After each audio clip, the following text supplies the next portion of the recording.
Welcome back to more content you didn't subscribe to. This is highly personal content and just something I wanted to share because during my research on these topics, I didn't find a lot of people wanting to talk about it, and you end up getting shamed for talking about things because of a lot of social stigma surrounding this. So basically, I'm not natural anymore. I take synthetic testosterone, and I have been for a while now. And I'm gonna walk you through how exactly I got to the process of deciding to take synthetic testosterone and what exactly, what my body isn't doing. And I'm gonna tell you right now, it wasn't an overnight decision, and this isn't a video about endorsing to do this. This is just a video, maybe if there's someone else out there that's thinking these things, but isn't quite sure, maybe this can provide some information. So I take finasteride, which has to do with hair loss, and I take synthetic testosterone, and that has to do with, muscle mass and focus and sleep and all this stuff. And for my whole life, I've struggled with focus and fatigue and lack of sleep. I've also put on weight fairly easy my entire life. Like, I just smell calories type, But I've always sort of prided myself on not having to take external supplements. Like, I don't have to take this medicine or that medicine because otherwise I'm pretty healthy, as they'd say. And hormones are one of those things that it's just really difficult to pinpoint. For example, if you can't focus, all right, you have ADHD, here's some Ritalin, here's some Adderall, take that. Oh, you get sleepy easy, maybe it's your diet, maybe it's your blood sugar levels, maybe you have narcolepsy or something. You're fatigued during the day, maybe you're just depressed, maybe you just have social anxiety, and here's some SSRIs. Each one of those things has 1,000 different things you could do to try and address it. So the last thing I ever thought any of those had to do with low testosterone. When I heard about testosterone replacement therapy, I thought it was for older men. You gotta be like 40 plus, 50 plus, because each year after 30, as a man, your testosterone goes down by like 1% until you die, basically. I was 20 years old at the time I heard, testosterone replacement therapy. That's probably not, no, that's not me. I'm 20 years old. So step one, you try to man up and you do all of the natural remedies first. You try to convince yourself that you don't need an external supplement and it's just you being a giant baby, because that's what all your friends and that's what all your family tells you. Oh, you're 20 years old, Josh. What you need testosterone for? You're good, dude. You need to focus. You need to get it together. So that's what you try to do. You eat right, you sleep right, you work out, you meditate, and you take your vitamins and stuff like that. And then there's all the natural testosterone boosters that you can take, like deer antler velvet, ashwagandha, and stuff like that. And there's some effect there, but it wasn't anything like life-changing. But I never actually went and took a blood test, which is my fault, my mistake, to see if I actually had low testosterone or not. But there was a tipping point, and that's why I mentioned the hair loss thing. One day I was in the bathroom and I looked in the mirror and I noticed right here on my head there was a little thin spot. There's just a tiny little thin spot, and I was like, oh no, I don't want to be losing my hair. I know I'm getting older, I know I'm gonna be 30, but I don't want to lose my hair, because when I look at both my grandparents, I'm done. I am absolutely done. I'm not gonna have any hair if I don't do anything about this. And a lot of guys would say, oh, you made it to 29 before you started losing your hair. I lost mine at 18, and I recognize I'm lucky in that regard, but again, this is just a sensitive topic. Guys don't want to talk about hair loss. Guys don't want to talk about their testosterone levels. Guys just want to say man up and deal with it, That's all guys want to say. They never want to actually dive deep into it. For hair loss specifically, most men, they don't want to address it. They just assume that there's nothing they can do about their hair loss. So they start with the first thing, which is the haircut that you get to complement your hair loss. So if you have this receding line, right here, it goes back and back and back, and then you get the faux hawk there, because you don't need that and you can't really see it, and it kind of complements that hairstyle. And then this sort of receding hairline goes into the middle of your head, and then you get this little Jude Law island, just this little rhinoceros patch of hair here. It gets a little thinner, it gets a little thinner. You can have the hair loss on the back of your head, or you can have the hair loss right here on the front of your head, which is the most prominent and the most annoying, and it's at least on the back of your head you don't gotta look at it, but you don't do anything about it. You see it in the mirror and you're just like, crap. So you start wearing hats more often, and then pretty soon you never take them off. So if you're at that stage where you're not in denial anymore and you're just like, all right, look, I'm losing my hair, there's a couple things you can do. There's a couple proven supplements, I guess. The first one is called Rogaine. Everybody knows about Rogaine, but what Rogaine actually is minoxidil, which is like this little dropper, and you put it on your head, and it's a vasodilator, which basically means it increases blood flow to your scalp and your hair follicles and opens it up, and it allows hair to grow. And the second one is called finasteride, or more commonly known as Propecia, which is what I take. Actually, I take both. You can go get Rogaine at the store, but you need a prescription for finasteride, and there's a few sites on the internet where you can go online and you do a little like video doctor call and use that. Okay, look right here, you see it's thinning, and they're like, okay, here you go, and they prescribe it to you and they mail it to you. This is how it works. Finasteride stops testosterone in a man from converting to DHT, or most of it, and DHT is what is responsible for causing male pattern baldness, which is what is responsible for causing your hair to fall out. And if you take finasteride and you combine it with minoxidil, then that stops your hair from falling out and it allows it to grow back. And you know, it's different results vary in different people, but I've seen some decent results and I don't have thinning hair anymore, and it's actually grown back. And now right here in the front I have all these little baby hairs coming back. You know, it's really weird to get old, honestly. It's kind of strange because I don't feel old. There are some side effects to taking these, but I haven't really experienced any that affect me. For the Rogaine stuff, for the little dropper that you put on your hair, basically it dries out your scalp and it kind of creates a little bit of dandruff that, you know, it goes away after a while. And then for finasteride, there's a couple things that could happen. It can cause impotence, I guess, but you can stop taking it and then that can help with that. I personally don't want kids, and I haven't seen any issues with impotence or anything like that. It can cause ED. Nope, definitely don't have that. How does all of this relate back to having low testosterone? When you take finasteride, it blocks the testosterone in your body from converting to DHT, which causes your hair to fall out. And because it can't convert to DHT, it basically just hangs out in your system, and so you have an increase in free testosterone. And so I thought I would feel that a little bit. I thought I would feel a little bit more energized or something, but I didn't. I didn't really feel any side effects, and I was like, my hair's regrowing back. It's definitely doing its job. I should have all this extra free testosterone. I should feel some sort of boost or something. Like I should, what's going on here? I decided to look into TRT, testosterone replacement therapy, and I was very hesitant, very hesitant to do it. There's a lot of reasons, and I'll go over them.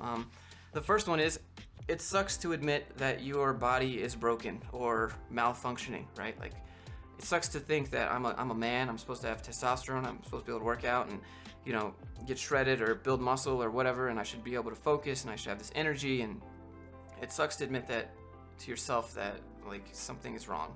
For me, it was a pride thing. Like I didn't want to admit that because I didn't want to be seen as less manly because I'm not producing enough testosterone. I never wanted to have to think that I need a external supplement to be normal, because that I seemed okay, like I function okay, you know. On top of that, if you take synthetic testosterone, it has some side effects like increased blood pressure, and these things can be remedied. Like you can go donate blood every couple months and that will reduce your blood pressure back down to normal because it increases your hemoglobin, your hematocrit counts, makes your blood thicker, right? So you have higher blood pressure, so you can go donate and get rid of it that way. You can.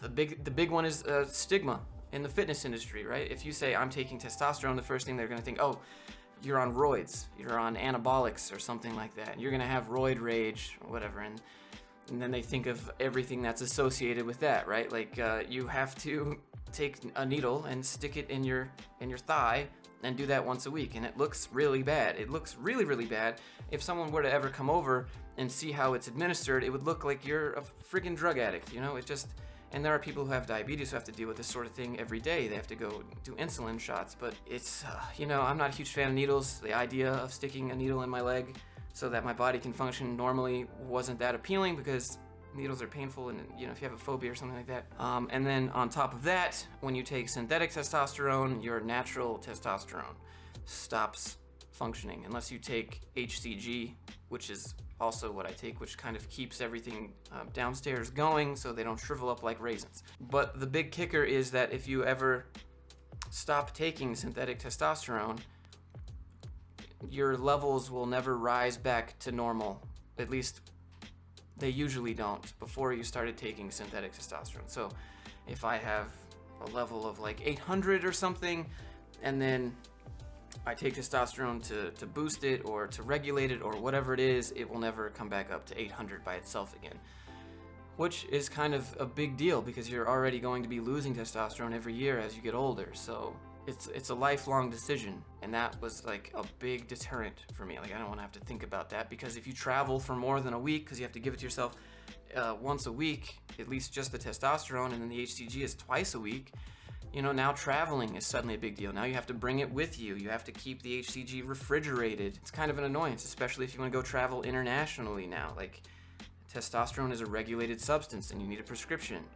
And even if you bring your doctor's prescription for it to another country, they might say, yeah, we don't accept this prescription, and then they just confiscate it from you, and now you can't get another bottle. Like, you can't get another bottle of testosterone because the country took it, and that is a regulated substance here in the United States, and so they're not just going to give you another bottle, because who knows what you actually did with that, you know?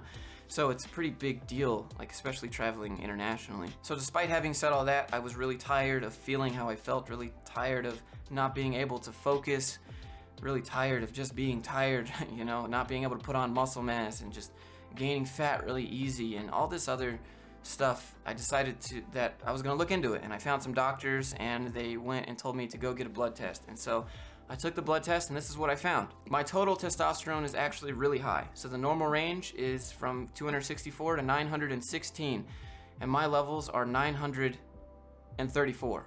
Which is outside the normal range. And so when I got these test results back, I was like, how do I have high testosterone? You hear how high my voice is? There's no way I have high testosterone. So I got another test that checks for SHBG, which is sex hormone binding globulin. So there's like kind of three things that your testosterone can do. You can have free test in your system, which is what allows your body to absorb it and go into your tissues, and you can utilize the free testosterone.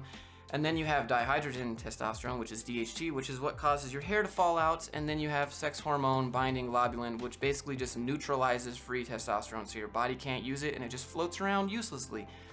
And I also have really high levels of that. So as you can see here, sex hormone binding globulin, the levels are from 16.5 to 55.9. I have 63.7.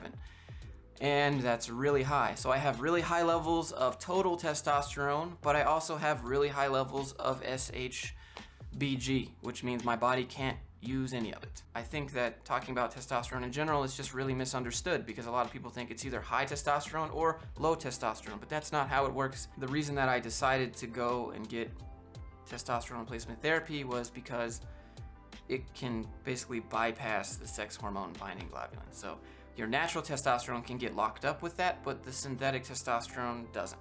I take synthetic testosterone for increased free T levels in my body so that I can focus and so that I can sleep better and so that I can actually put on some muscle mass. And so I guess you're wondering, like, the results of it, of what this actually looks like. Well, I still have a pretty high-pitched voice. I still sound like I'm 14 years old, but I can focus a lot better. And I never wanted to take Ritalin, I never wanted to take Adderall, I never wanted to take like depression medication or anything like that, because I didn't think that's what the root cause was, and I didn't want to take anything that was gonna mess with like my serotonin or dopamine levels. I guess the best part is that it's regulated. So I guess before, my testosterone was up and down and up and down, and all these levels were constantly changing, whereas now, every week, again, I have to do what I hate, and I sit down on a chair and I give myself a shot of testosterone.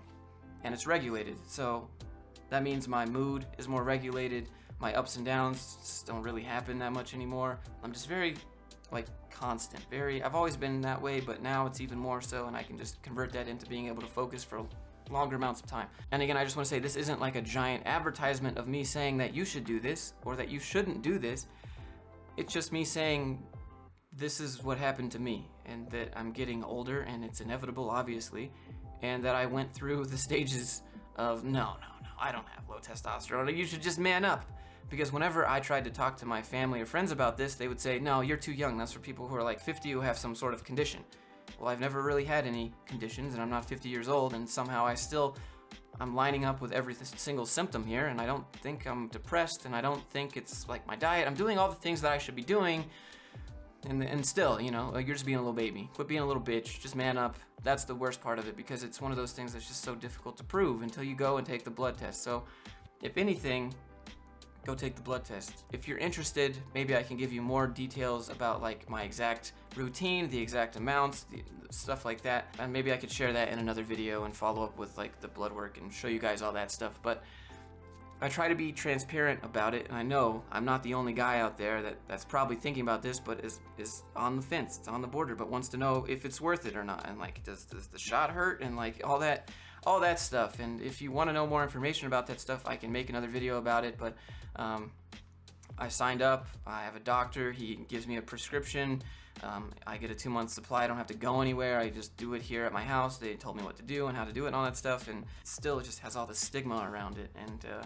but for me, it's been worth it. And you know, I think I've seen increased recovery at the gym too. I actually have gym gains now. It's kind of nice. But I guess that's it. Thanks for watching this video. If you're out there and you can relate to it, or you want more information, just let me know. There's some links down there in the description that help support the channel, that keep me doing what I'm doing. And thanks for being here. I hope it helped. I hope you got something out of it. And I'll see you guys in the next one.